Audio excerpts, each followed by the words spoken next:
എല്ലാവർക്കും നമസ്കാരം. ക്രിസ്മസിൻ്റെയും നവവത്സരത്തിൻ്റെയും മംഗളങ്ങൾ നേരുന്നു. വേദന അനുഭവിക്കുന്ന എല്ലാ രോഗികളെയും പ്രത്യേകമായി ഉണ്ണിയേശു ആശ്വസിപ്പിക്കട്ടെ എന്ന് പ്രാർത്ഥിക്കുകയും ആശംസിക്കുകയും ചെയ്യുന്നു. ഇന്നത്തെ എൻ്റെ സ്വന്തം കവിത യേശുവിൻ വരവായി. തൂമഞ്ഞു കൊഴിയുന്ന ശീതള കോമള രാവതിൽ താരങ്ങൾ പൂത്തിരിയായി, പാരിജാതത്തിൻ്റെ പരിമളം പടരുന്ന നീലനിശീഥിനി ഒരുങ്ങി നിന്നു.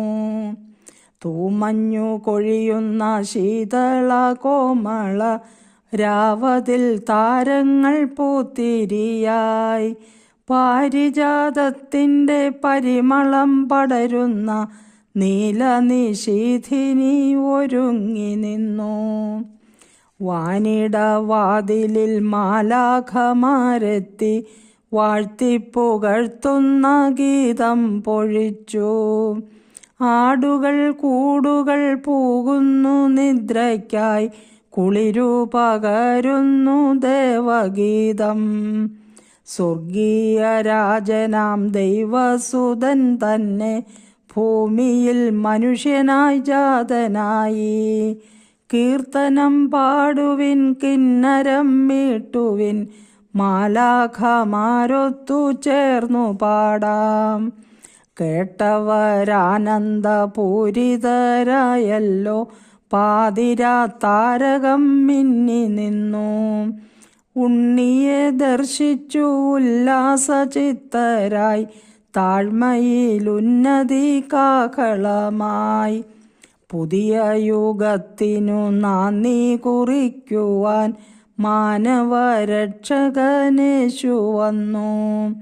മോചനദ്രവ്യമായി മാറിയ ദൈവമേ, പാടുന്നു ഞങ്ങളും ഹല്ലേലൂയാ, പാടുന്നു ഞങ്ങളും ഹല്ലേലൂയാ. പുതുകാലം പൂക്കാലം താളത്തിൽ പാടിടാം, പുഷ്പങ്ങൾ കൊണ്ടൊരു വീടൊരുക്കാം. സ്നേഹത്തിൻ കൈത്തിരി വെട്ടമായി മാറുവാൻ ഹൃദയചരാതിലോ ദീപ്തദീപം. പുതുമ നിറഞ്ഞതാം വർണ്ണവസന്തവും പുണ്യത്തിൽ പുത്തനുണർവുമായി. പുതുവർഷപ്പുലരിയെ കണി കണ്ടുണരുവാൻ നൽവരം നൽകണേ യേശുദേവാ. പുതുമ നിറഞ്ഞതാം വർണ്ണവസന്തവും പുണ്യത്തിൽ പുത്തനുണർവുമായി. പുതുവർഷപ്പുലരിയെ കണി കണ്ടുണരുവാൻ നൽവരം നൽകണേ യേശുദേവാ, നൽവരം നൽകണേ യേശുദേവാ, നൽവരം നൽകണേ യേശുദേവാ. Thank you.